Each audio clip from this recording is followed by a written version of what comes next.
Water-wise gardening secrets that cut water use by half, ancient methods that still work. Water scarcity is, creeping into more regions each year, yet some of the most effective drought-proofing techniques were perfected long before hoses, sprinklers, or automated timers even existed.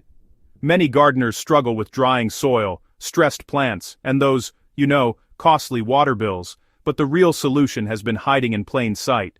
The tried-and-true wisdom of ancient growers who thrived in harsh, water-starved landscapes. Once you understand how these old systems worked, you can apply them in any modern garden and dramatically reduce water use without sacrificing growth, yield, or beauty.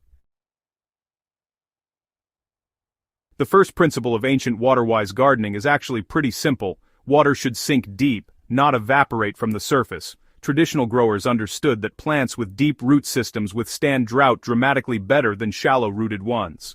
To encourage deeper rooting, they buried organic matter such as semi-decomposed leaves, shredded branches, and even small logs beneath planting areas. As this buried organic matter slowly broke down, it created long-lasting moisture reservoirs that trapped water far below the hot, dry upper layers of soil. A modern version of this technique is to dig planting trenches about 20 to 30 centimeters deep, layer the bottom with partially rotted wood or coarse compost, and then backfill with your regular soil mix. When you water these beds, moisture is pulled downward into the buried organic pocket, reducing surface loss and helping roots grow strong and resilient. One of the oldest and most efficient irrigation systems ever discovered is the unglazed clay pot. Buried to soil level and filled with water, these porous vessels release moisture gradually through their walls. Roots grow toward the pot and tap into exactly the amount of water they need. This system wastes virtually nothing, making it invaluable in ancient drylands and perfectly suited to modern drought-prone gardens. To use this method effectively, you'll want to bury a clay pot that holds about 2 to 4 liters of water right next to your water-demanding crops, leave the neck exposed, fill the pot, and then just cover it with a lid or even a flat stone to help prevent evaporation. Only refill the pot when it's empty, which, honestly, usually takes several days depending on things like temperature and soil type. And for larger beds, it's best to place one pot every 45 to 60 centimeters to make sure you get even hydration across the area. Ancient desert farmers actually discovered that rocks could be used to create a cool, moist microclimate at soil level. By placing stones around your plants, you shade the soil, slow down wind movement, and really reduce evaporation. As these rocks warm up during the day and cool off at night, they create gentle condensation cycles that, believe it or not, keep the upper soil layer just a bit moist, even during those tough heat waves. To apply this method today, just select smooth stones and place them around the drip line of each plant, but remember to leave small gaps for airflow. Unlike wood chips, stones don't break down or attract pests, and they actually work exceptionally well for perennials, fruit trees, and Mediterranean herbs, plants that thrive with moderate moisture but really don't like soggy conditions. Ancient growers shaped the land to catch and hold every drop of rainfall. Instead of flat beds, they built shallow basins, swales, and sunken planting areas that slowed down water flow and forced moisture into the soil instead of letting it run off. These simple earthworks stored water where roots could reach it for weeks. A modern adaptation is to create small bowl-shaped depressions around each plant. This prevents water from escaping and directs it straight down into the root zone. For areas that receive occasional heavy rain, gently curved swales, long, shallow trenches placed on a level contour, can dramatically improve soil hydration over an entire season.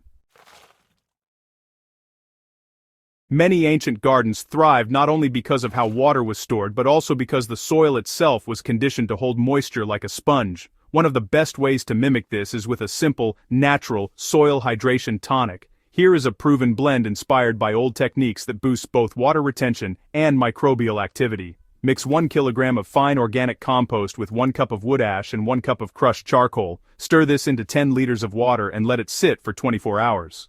After settling, use the liquid to drench the soil around plants at a rate of 1 liter per plant. The charcoal particles trap water molecules, the compost increases soil structure, and the wood ash provides minerals that improve root efficiency. Apply this once every 4 weeks during dry seasons.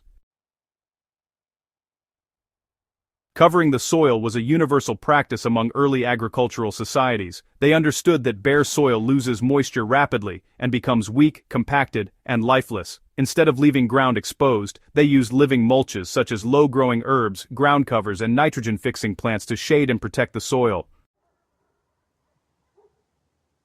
Modern gardeners can do the same by interplanting crops, creeping thyme beneath fruit trees, clover between vegetables, or sweet potato vines as living covers help regulate soil temperature and lock in moisture. These plants also suppress weeds and support beneficial insects, reducing long-term maintenance. Many historic gardeners dug deep pits filled with layers of soil, charcoal, manure, and stones before planting. These pits acted as long-term moisture reservoirs. The stones allowed water to percolate downward, the charcoal held moisture, and the manure fed soil microbes that built long-lasting soil structure.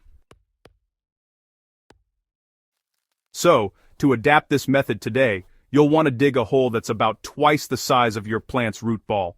Then, place a layer of small stones at the bottom, add a handful of crushed charcoal, and mix the soil you removed with just a small portion of compost before you backfill. Plants grown in these pits usually develop deeper, stronger roots, and honestly, they're far more drought-resistant. You know, the greatest secret ancient growers understood is that healthy soil conserves water naturally. Every technique, from mulch to clay pots to buried organic matter, feeds into the ultimate goal of building soil with high organic content. The more organic matter your soil contains, the more water it can store, the more resilient your garden becomes, and the less you depend on irrigation. Aiming for soil that contains at least 5% organic matter can actually reduce watering needs by up to half. This doesn't happen overnight, but through consistent compost additions, living covers, and gentle soil care, your garden becomes its own water-saving machine. When you apply ancient wisdom to modern gardening, you're not just saving water.